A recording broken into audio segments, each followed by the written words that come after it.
Bien, ¿qué tal? Muy, pero muy buenas noches. Acá estamos como todos los jueves. Esto es Retratos, homenajes en vida, en la 88.5 FM Ciudad.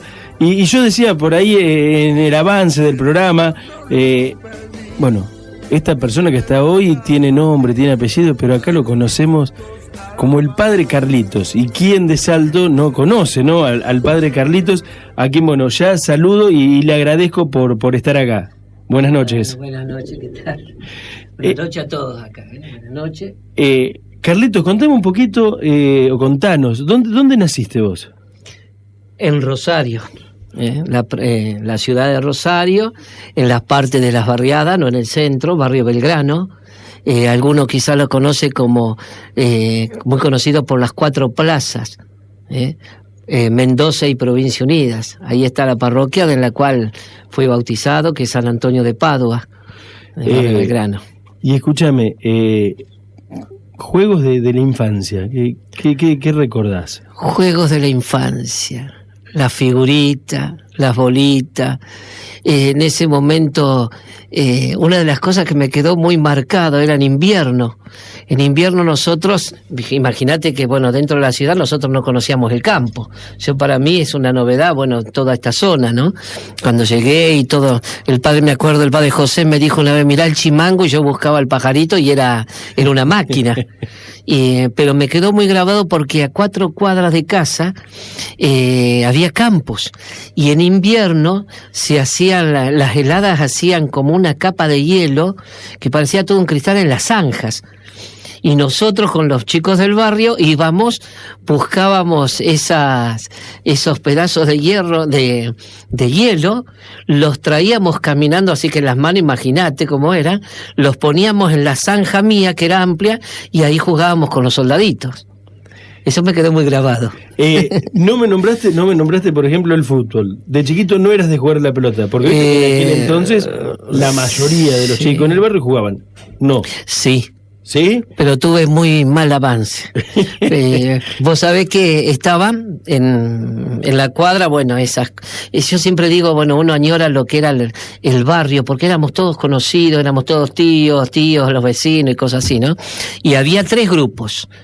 El de mi hermano, que eran los de 2 o 3 años más, había otro grupo más grande y nosotros que éramos los chicos.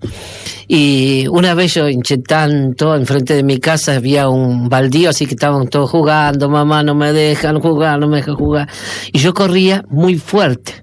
Rápido era para correr, aparte, bueno, me gustó mucho la gimnasia, así que hacía un poco de atletismo de piso, me enseñaron, y bueno, me pusieron a jugar con el grupo de mi hermano, un poquito más grande.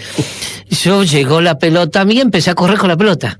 Corrí y no me podían parar. Pateé y era mi arco. Así que me sacaron, mi hermano me llevó a casa y yo renegando, no mamá, que no ve que no hace los goles en contra. Ese fue mi comienzo. Fue debut y despedida, digamos, prácticamente. En ese momento, después, bueno, volví al tiempo con el seminario, porque me gustaba más el atletismo, ¿no? En el seminario sí jugaba, soy zurdo, win izquierdo, y como corro mucho me ponían también como medio loco ahí en el medio, ¿no? Creo que es el 5, ya no me acuerdo más, ¿no? Sí. El 5. Y escúchame, bueno, vóley, frontón también. ¿Cuándo se te ocurrió decir, bueno, quiero ser cura, quiero ser sacerdote? ¿Qué edad tenías? Qué historia. Cuando, según lo que dice mi familia, una familia de barrio, mi madre santiagueña, y mi papá de Rosario, tocaba el bandoneón, así que mi mamá retándolo porque siempre se iba ¿no es cierto?, lo venían a buscar para tocar en las fiestas. Según ellos me decían los tíos después, mucho tiempo después, que yo cuando era chico decía que quería ser cura o linchera. Yo me imagino que por las actividades que hago unifiqué los dos. Eso quedó.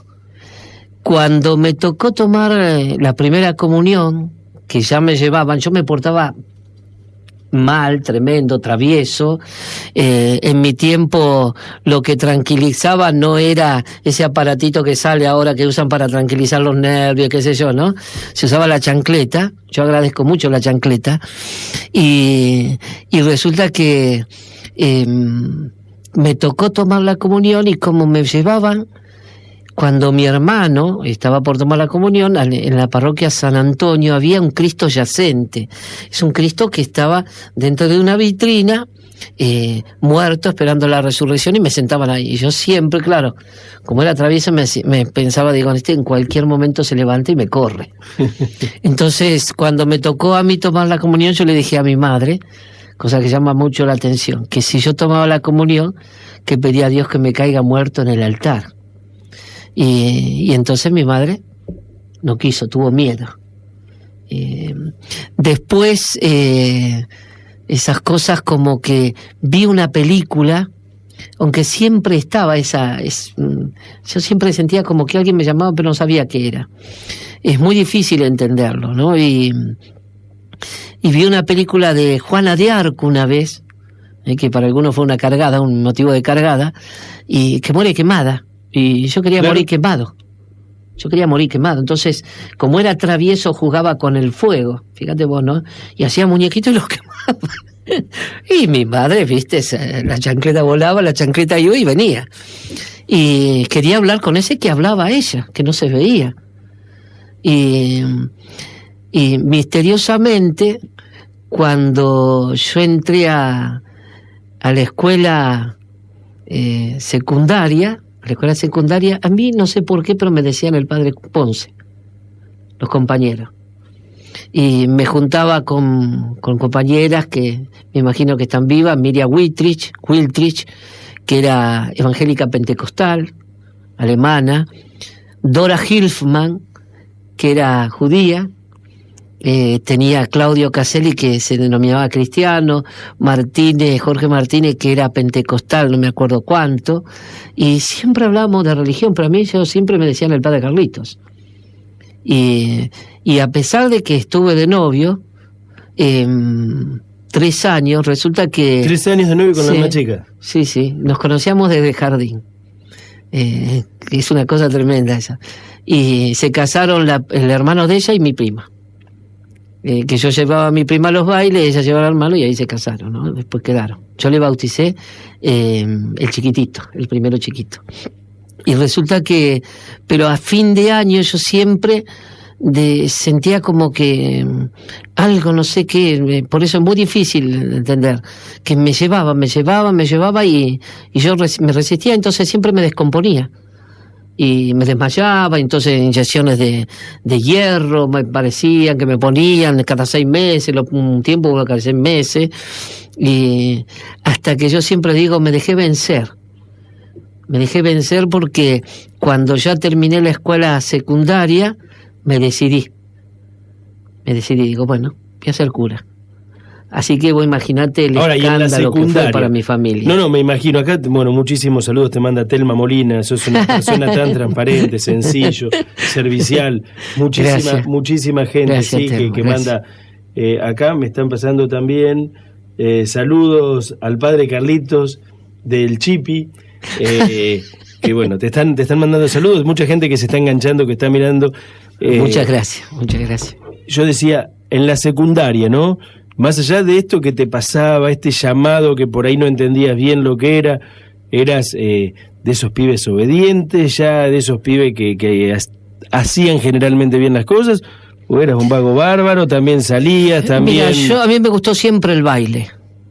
Y todavía bailo muy bien, pero no salgo a bailar, lógico, no tengo tiempo ni ya ahora me dedico a eso. Pero siempre bailé muy bien. No te dedicabas. No. Y como es yo digo normal, porque, por ejemplo, en ese tiempo yo me acuerdo que salían los pantalones Oxford, Me acuerdo las camisitas playeras, que eran unas camisitas que se venían con un ajuste de un botón acá en la parte del ombligo, así que se veía un poquito la panza y todo eso, con collares, un pañuelo atado hacia el costado. Habría que buscar una foto de esa y ponerla. No tenés, ¿en serio? Quedaron muy pocas fotos de mi casa. Vos sabés que en un momento en Rosario nos robaron y hasta se llevaron los libros que tenía, todos, fotos de todo se llevaron. Así que quedaron muy pocas fotos. Y normal, preparábamos los bailes que se llamaban Catach en ese tiempo para juntar fondos para el viaje de estudio. Normal, sí. Acá te manda Marianela Minino, dice: gracias por estar en el momento más difícil de mi vida y por querer tanto a mi angelito. También te mando un saludo. Bueno, gracias. Repito, gente que se va. Y yo te voy a hacer preguntas, a ver, a esta altura no te voy a incomodar. No. Pero digo, las preguntas que por ahí la gente no le gustaría hacerte, o por ahí, qué sé yo, son mías, pero hoy estaba pensando cuando dije, bueno, va a venir el padre de Carlitos, y yo digo, a ver, la religión católica es... Sí. A tu criterio, ¿es un tanto machista? Y te voy a decir por qué lo pregunto. Vos sabés que estando en Buenos Aires me tocó estar muchos años en la escuela Don Orione, una escuela que quiero muchísimo, que guardé, tengo ahí un montón de amigos, de amigas, una escuela de realmente esos lugares que, bueno, que se dan esas casualidades, que, bueno, que el grupo de docentes, después de tantos años, seguimos siendo amigos, nos encontramos con las mujeres, con los maridos de, bueno... Y vos sabés, unas monjas espectaculares, monjas jóvenes, que por ahí en los recreos, algunas con las nenas tocando la guitarra, otras prendidas, yo hacía campeonatos de fútbol, jugando al fútbol con los varones, bueno, ese tipo de monjas, ¿no? Y me pasó, claro, yo siempre estaba en sexto grado, todavía estaba en sexto grado, y me iba de viaje de egresados. Y tengo un amigo que es cura, Rubén Tardío, que seguramente no debe estar mirando, pero le mando un saludo enorme. Y cuento algo, una anécdota, por ejemplo. Fuimos a Córdoba y nos acompañó la hermana Marta, que también sigue hoy como monja, algunas dejaron, pero la hermana Marta sigue. Y yo no te miento, hacía 40 grados. Era un calor en Córdoba, y estábamos los chicos y yo en la pileta, y ella con su hábito, sentada en el borde de la pileta. Y acá, bueno, voy a contar algo que nunca lo conté en público, total, no se va a enterar la hermana Marta. Y la hermana Marta, que teníamos mucha confianza, me dice: Mauricio, vení, me llama y me dice: ahora dentro de un ratito empujame. Ella estaba en la parte honda. Y le digo: ¿qué? Dice: empujame. Y estaba cerca el colectivero, el que nos había llevado. Y yo agarré y la empujé. El colectivero se agarraba la cabeza y me decía: ¿qué hiciste? Claro, la hermana podría haber salido por ahí, tenía la escalerita. Cruzó nadando toda la pileta y salió por lo playo y me dijo: te voy a matar, qué sé yo. Repito, con hábito, con... En ese momento, que era verano, yo estaba comunicado con mi amigo, con Rubén, y lo llamaba: ¿dónde está? Y estaba en el mar, nadando en el mar. Y una noche me dijo: estoy con un amigo, pero estamos por entrar en un teatro. Y yo digo, a ver, que me parece bárbaro, me parece bárbaro lo del cura. Y digo, ¿y cómo? La monja con el hábito no se podía meter en la pileta, no podía ponerse una malla, y el cura podía estar en el mar con su malla bañándose o saliendo a la noche. Es decir, y uno es cura y no es monja. ¿Qué pensás vos al respecto? Mirá, yo siempre, cuando comento así las vacaciones que he tenido, hubo un tiempo que estaba muy cansado y las hermanas de acá del Colegio San José, que estaban en ese momento, creo que superiora era la Madre Rosalía, me llevaron de vacaciones, me llevaron a Tandil. Yo creo que fueron las vacaciones más lindas que he pasado. Tan divertido, me hicieron caminar como locos. Y yo me acuerdo que una de las monjitas, de las hermanas, se bañó con hábito. Son costumbres que tienen algunas comunidades. Eso no significa que sean machistas, pero a veces... por ejemplo, hay diferencia entre lo que es el cura, el sacerdote diocesano, que depende del obispo y que no vive en dentro de una comunidad de consagración especial hacia un carisma, como son las congregaciones. Las congregaciones, por ejemplo, tienen modalidades de tener horarios comunitarios fijos. Claro, vos podés estar acá, por ejemplo, en el programa. Sí. Yo no creo que hubiese podido ya traer a una hermana, pasarla a buscar y traerla acá al programa 9 de la noche. Claro, por ahí le pueden dar permiso, según quien esté, por ejemplo, de superiora, y también si la hermana quiere, pero ya cada comunidad, cada congregación tiene sus normas a las cuales uno libremente, bueno, acepta. Y como es, no significa que sea machista, pero los hombres en ese sentido tenemos más libertad. Sí, por eso te preguntaba. Contrario ahora. Fíjate que en la parte civil pasa parece que fuera distinto, como que ahora la mujer se muestra más que el hombre. Sí, entiendo. Vos podés ver en televisión mujeres, bueno, un poquito desnudas y qué sé yo, semidesnudas, y sin embargo si aparecen hombres no se pueden tampoco. Pasa lo contrario, me parece, ¿no? Sí. Pero entre las religiosas, por ejemplo, si ellas están solas en algún lugar que van de vacaciones, sí, hacen deporte, se meten en la pileta y todo. Sí, no hay problema eso. Algo que, bueno, a ver, sé la respuesta, pero muchísima gente, ¿no? Cuando por ahí está enojada por algún motivo y qué sé yo, suelen decir, y esto lo has escuchado seguramente, y a ver, ¿y el Papa? ¿Por qué no vende todo el oro del Vaticano para ayudar? Sí, digamos, lo has escuchado. Sí. Bueno, a ver, ¿qué le decís a la gente que dice, ¿y por qué no? A ver, si la Iglesia es tan solidaria, si la Iglesia ayuda al que no tiene, ¿y por qué el Vaticano lleno de oro y no lo venden? Mira, el Vaticano todo lo que tiene es patrimonio de la humanidad, no puede venderlo, salvo que sea una cosa excepcionalmente extraordinaria y de necesidad urgente que tenga que hacerlo, pero... Y además, a ver, perdón, te corto, y si lo vendiese, no alcanzaría para un montón de cosas, pero el día de mañana se quedaría sin oro y la gente seguiría... 2 años, exacto. Claro. Y pasarían esas obras a formar parte de una colección que quedaría encerrada en algún subsuelo de una persona que tenga muchísima plata. Sí. Al tenerlo eso así, a veces me preguntan, fíjate vos cómo son las cosas, pero cuando hablamos, a veces con las necesidades que hay, y a veces la gente me dice, pero ¿qué? ¿Y el Papa no los ayuda? ¿Y el obispo no los ayuda? No, es al contrario, es las comunidades cristianas, las parroquias, cosas así, nosotros... desde las limosnas y todo eso que uno recibe, que es en conciencia, nosotros lo hacemos en conciencia, bueno, cada uno da lo que puede y no se puede exigir mucho porque hay momentos en que no le podés exigir a las personas. Le está tratando de salvar los dolores del hambre, de las enfermedades, con los remedios, no le va a exigir que ponga un precio fijo. Entonces, bueno, cada uno da lo que puede. De lo que ingresa, las parroquias damos el 10%, y se tendrían que dar el 10% al obispado. Desde ahí se pasa también, y es como una pirámide que va hacia arriba, y eso ayuda también a todo lo que es el funcionamiento del Estado Vaticano. Dios mío, si no... Dios... lógico, ¿no? Maneja su providencia a través de la historia y se adapta, ¿no? Hay un Estado ahora que hace posible de que el Papa también tenga sus posibilidades de hablar y hablar a todo el mundo, que quizás no lo tendría.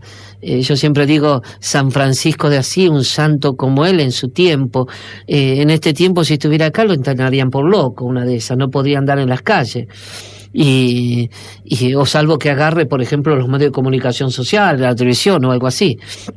Y todo lo que va hacia el Vaticano y lo que ingresa por el tema de todo lo que es el turismo, eso se mantiene ahí, no solamente se mantiene ahí, sino que el Vaticano también sostiene obras que generalmente son en la parte de Asia, África, mucho más necesitadas que nosotros. Entonces hay un círculo de caridad. Entiendo. Y yo de mi parte te digo que yo creo que no lo podría hacer porque es algo que pertenece a toda la humanidad. no a una sola persona. Y, sí. Es una custodia. Es una custodia. Además que, bueno, justamente da el beneficio de lo que es todo el tema del turismo. Alguna vez leí un aforismo que dice: cuando las religiones separan hombres, se alejan de Dios. A ver, y yo entonces te iba a preguntar, ¿no? Porque claro, vos escuchás a lo mejor lo que dice una religión, comparás con lo que dice otra y lo que dice otra, y hay muchos puntos donde no hay concordancia, donde no dicen lo mismo, y entonces por ahí pueden decir, bueno, pero a ver, ¿y cuál es la que dice la posta? ¿Cuál es la que dice la verdad? Y entonces digo, a ver, vos hoy sos católico, pero sos católico porque naciste en determinada familia, en determinado lugar. Si te hubiese tocado nacer... Estuve en un tiempo con los evangélicos. ¿Sí? Sí, en la adolescencia. Y por mi hermano que había ingresado a través de unos vecinos, sí. Mira, porque... Pero, a ver, ¿qué es lo...? A ver, pero a mí me faltaba, y yo no entendía cómo una familia formada por Dios no podía tener una madre. Faltaba la Virgen. Sí. Me faltaba... Yo decía, pero no puede ser. Si Dios formó una familia, tiene que haber una madre. La veneración y la honra a aquella que es la mamá de Jesús. Eso y ya te digo, bueno, Dios utiliza un montón de cosas para llevarte a hacer un plan. Yo jamás pensé que iba a ser cura. Es más, en mis proyectos de noviazgo decíamos de tener 7 hijos. Seguro. Y el primero se iba a llamar Jesús Darío Daniel David. Esas cosas que aparecen en la cabeza. Pero creo que lo más importante, ¿no? Más allá, porque a lo mejor el programa también lo está escuchando gente de otra religión, y creo que, a ver, más allá de los mandamientos, más allá de lo que hoy podemos hablar desde el catolicismo, digo, ser un buen tipo, tratar de ser solidario. Creo que, bueno, que ahí radica, eso es lo más importante. Creo que en eso deben estar todas las religiones de acuerdo, ¿no? Yo creo tratar que, de ser mira, mejor ahí que está ayer. El anuncio, la alabanza de los ángeles en Belén. Gloria a Dios en las alturas, y en la tierra paz a los hombres que aman al Señor, o que ama al Señor, como quiera. Amar a Dios y dejarse amar por Él y encontrarse amado por Él cambia el corazón. Es un Dios de vida, y por lo tanto lógico que cada uno de nosotros, los que estamos en una comunidad religiosa, vamos a decir, nuestra iglesia es la verdadera. Uno puede presentar cosas históricas y acontecimientos históricos y una formación histórica, pero eso no vale la pena decirlo así, ¿no? Acá. Pero yo lo que creo es que Dios da también la posibilidad de tener distintos caminitos donde nos vamos encontrando. El otro día, bueno, y estuvimos así, como yo tenía esos compañeros, tengo amigos pastores acá, muy buenos, a los cuales yo quiero mucho, y estamos en el mismo caminito, y eso yo creo que hace a que dé por o muestre, ¿no? Y dé en concreto eso que dice Jesús, ¿no? De que hay otros rebaños también, de los cuales Él tiene que cuidar. Y estamos todos los pequeños rebañitos, pero unidos en uno solo. Me encanta, me encanta. Acá, bueno, el Negro Barcos dice: un saludo grande al padre Carlitos. Marcelo Bolognese: me encanta escuchar a nuestro padre Carlitos. Compañero bello ser humano, fuerte abrazo. Y hoy puso en el Facebook: compañero, ¿qué hicieron juntos? Del servicio militar. En la Colimban, puso algo así. Hicieron juntos el servicio militar con Marcelo. ¿Por qué? Acá te voy a tirar otra pregunta que, a ver, se la han hecho muchísimas veces, porque dicen, bueno, pero la iglesia se tiene que modernizar. ¿Por qué no el cura poder casarse? ¿Por qué no tener una familia? Y muchas veces, Carlitos, esto se dice cuando por ahí, a ver, yo creo que el cura... no sé si hago bien en compararlo, pero como el docente, como el médico, como el ingeniero, es un ser humano. Primero es un ser humano, ¿no? Y entonces puede tener un montón de cosas buenas, pero también puede meter la pata. Sí, muchísimo. Bueno, y entonces muchas veces han ocurrido y han salido a la luz algunas cosas que han hecho determinados curas, y entonces ahí viene la pregunta, pero ¿y esto pasa? Porque claro, como no se pueden casar, entonces bueno...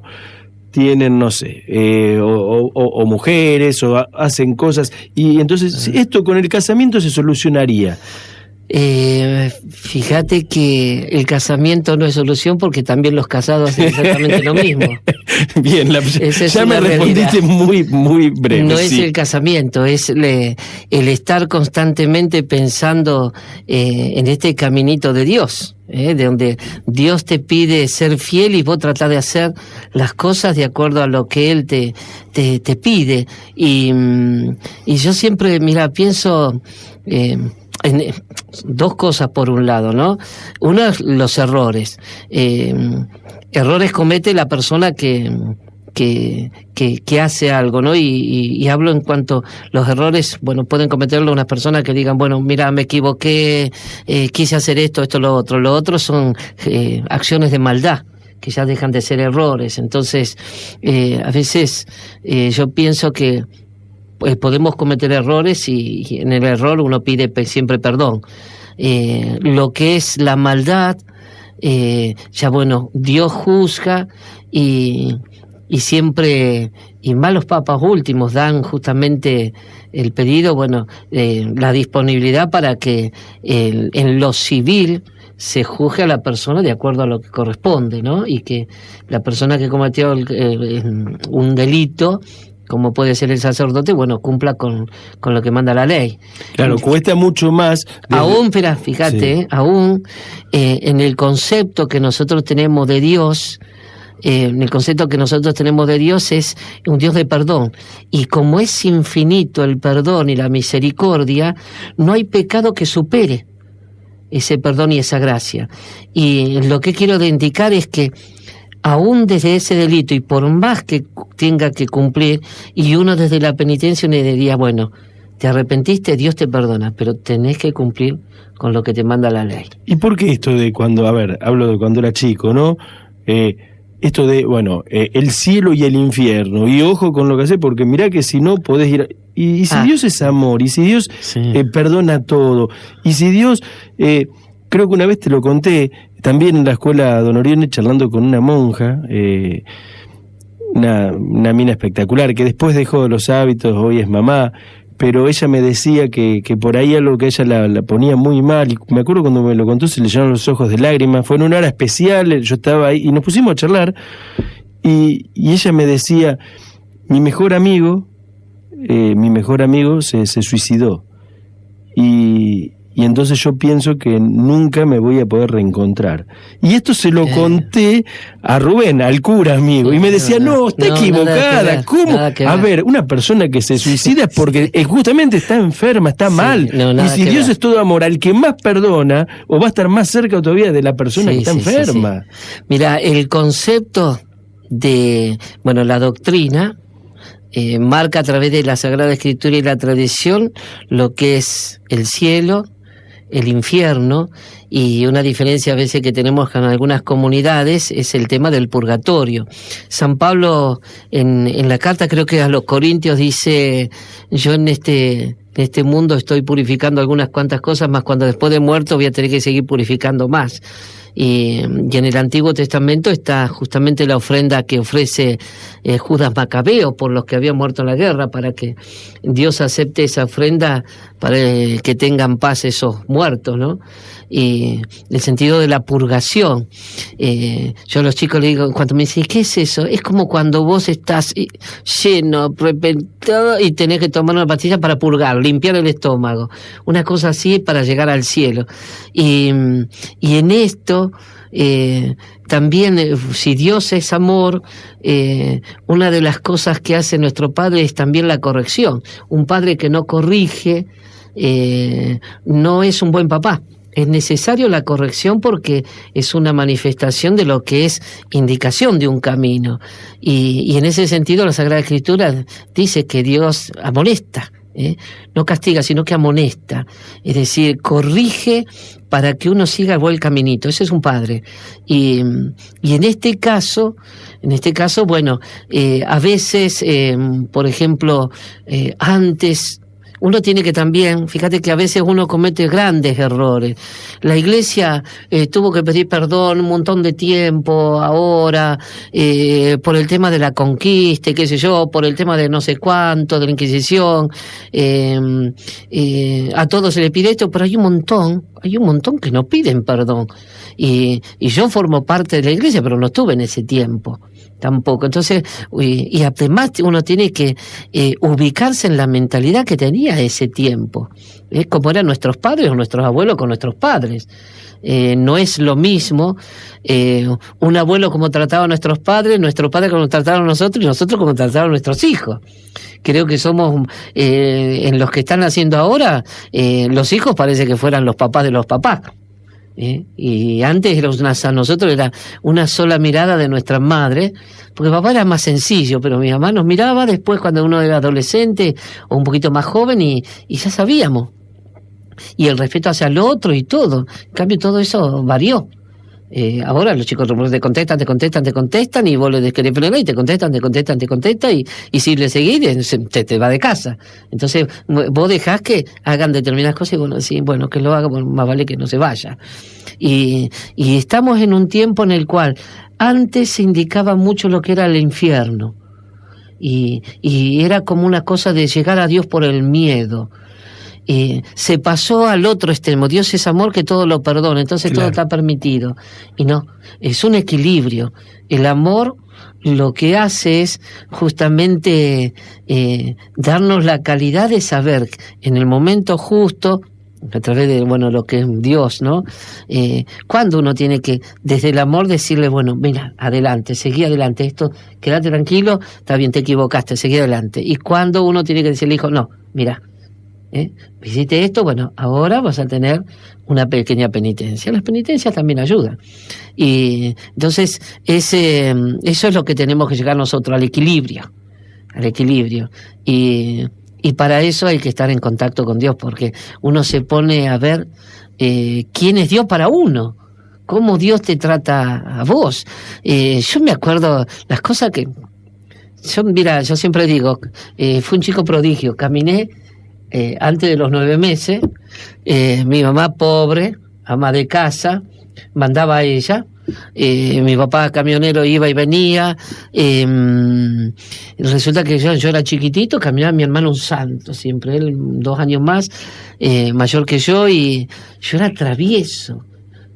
Pero me iba tapado desnudo, se va a reír la gente, con una frazadita que yo la recuerdo, era azul y que tenía unos conejitos blancos, era tan suavecita esa, yo me tapaba y me iba con la pelela, perdón, la gente sigue cualquiera, iba con la pelela y me daba la vuelta manzana. Entonces todos los vecinos, bueno, este es el hijo del Adolito, decían, bueno, se lo llevaba y llegaba a casa, así que mi mamá, ¿qué empezó a hacer? Y ¿sabés qué me hizo un día? Pobre madre, ¿no? Si la ven ahora, le van a sacar urgente, mujer que tenía su hijo. No sabía qué hacer porque yo iba y comía caca de gallina, hacía de todo. Entonces un día hasta que me ató del pie el picaporte de la puerta. Claro, pasó mi padrino y mi tío, un tío y yo, y no, pobrecito, me hicieron un corral. Pensaron que esa iba a ser la forma de frenarme, que el padre Carlito, con el corral arriba a la quinta. Y a veces uno se acuerda de todas las cosas, de la adolescencia también, porque como joven uno viste, vivió esa vida de juventud, pero distinta. Ahora yo reconozco, es muy distinto a esto. Uno, ya te digo, el respeto, las bromas eran distintas, sí. Muchas cosas eran distintas. Y fíjate que yo lo travieso que era en mi casa, sin embargo, en la escuela, en casa, toda la familia y todos los más cercanos, siempre fui Daniel yo. Daniel. En la escuela primaria, en la escuela secundaria, Carlitos. Esa es la gracia de llamarse Carlos, ¿no? Diría Hemingway. La gracia de llamarse Carlos. Siempre Carlito, por más que tengamos 100 años, Carlito. Y siempre estuve entre los mejores alumnos. Y en la escuela secundaria fue una vergüenza, la citaron a mi mamá para felicitarla. Yo me moría de vergüenza. y esas cosas, y a veces uno se acuerda, y hasta uno, en este momento uno diría, uy, mamá, ¿cómo te hice renegar? ¿No? Y un sobrino, fíjate que mi hermano tiene 6 chicos, Matías, que el tercero es fatal, desde chiquito, y claro, es igual a mí era. Entonces mi mamá siempre le decía a mi cuñada, dice, quédate tranquila, va a ver las gracias que te va a dar este chico. No sé si fue así, pero quedó contenta mamá cuando murió. Carlitos, hay muchos misterios, ¿no es cierto? Hay cosas que por ahí son muy difíciles de entender o imposibles, dependiendo también de la cercanía, pero cuando uno, por ejemplo, es allegado a la iglesia, no digo los que van, que tienen una fe terrible, pero una persona católica, ante, por ejemplo, la muerte de un ser querido, sobre todo cuando es un niño, cuando no hay una explicación, ¿no es cierto? ¿Qué se dice en ese caso? Mirá, hay un aforismo también que dice, cuando la mejor causa mata a un niño, muere la causa. Y bueno, acá, ¿no? Porque decimos Dios es todo amor, Dios es misericordia, Dios... Y entonces no quiero ni ponerme en el lugar, ¿no? Del papá, de la mamá, pero ¿qué se le dice a esa mamá, a ese papá? Primero es que Dios sigue siendo amor, y desde la fe uno sabe que nuestro camino es peregrinar, ¿no? Vamos hacia el encuentro de nuestro Padre. La muerte forma parte natural de nuestro ser.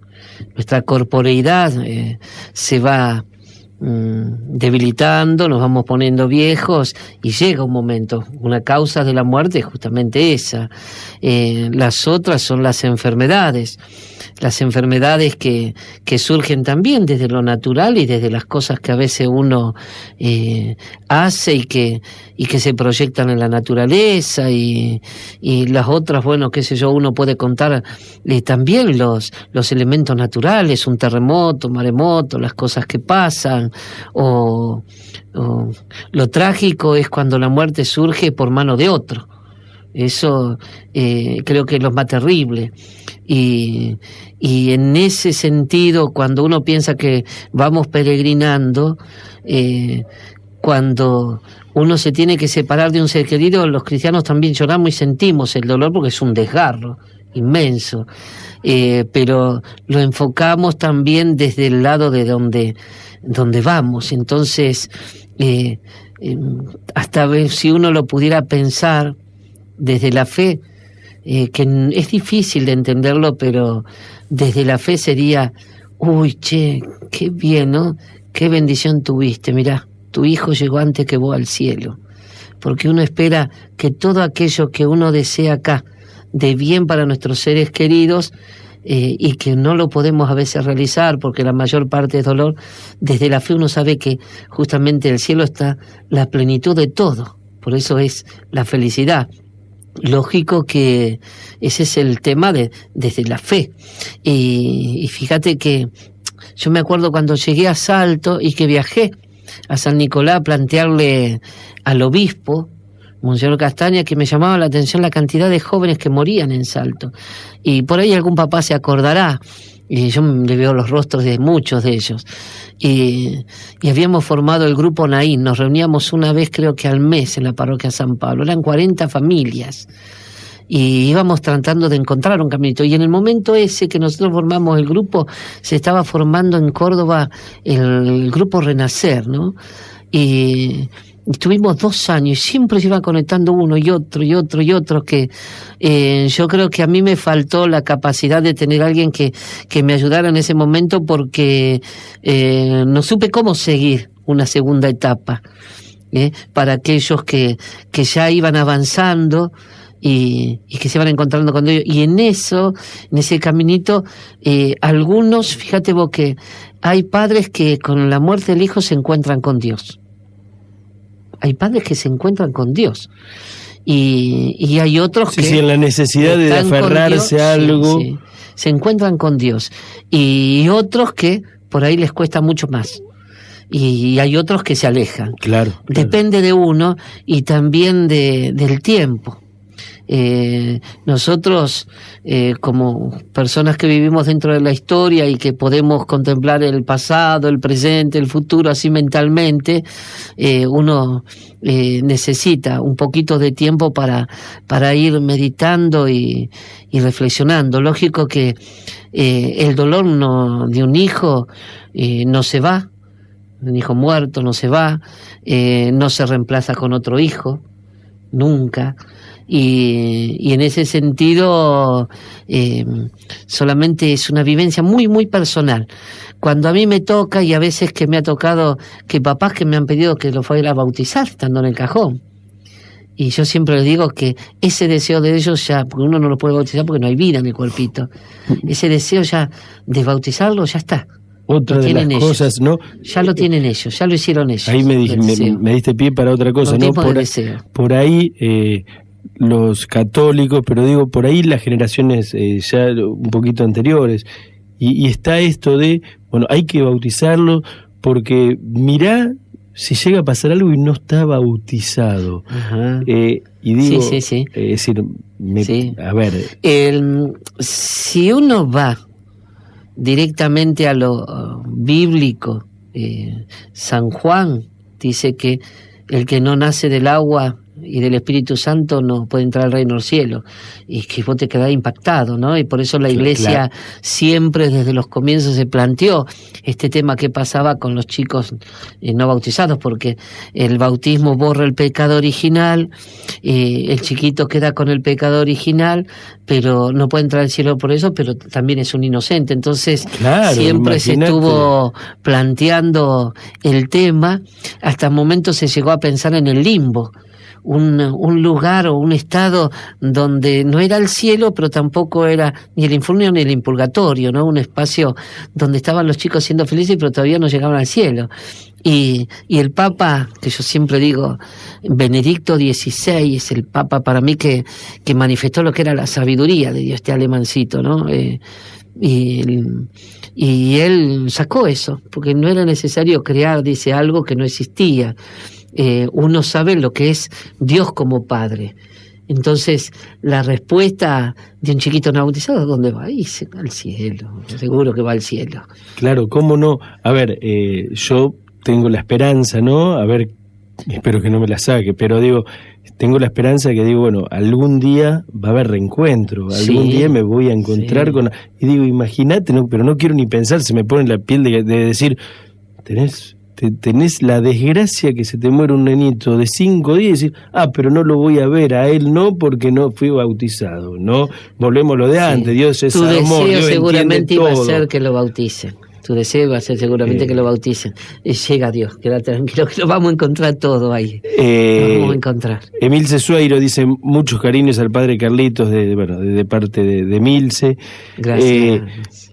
Si bien son las 10 menos cuarto pasada, hoy vamos a hacer el programa hasta ahora, porque Carlitos, cuando le dije, me dijo, yo lo que quiero, si podemos terminar un poquito antes. Pero no porque Carlitos ahora se va a ver de nuevo el partido de la selección, o porque mañana quiere dormir hasta las 10 de la mañana. ¿A qué hora te levantás, Carlitos, todos los días? Y 5:20, a veces un rato antes. ¿Y los sábados y los domingos?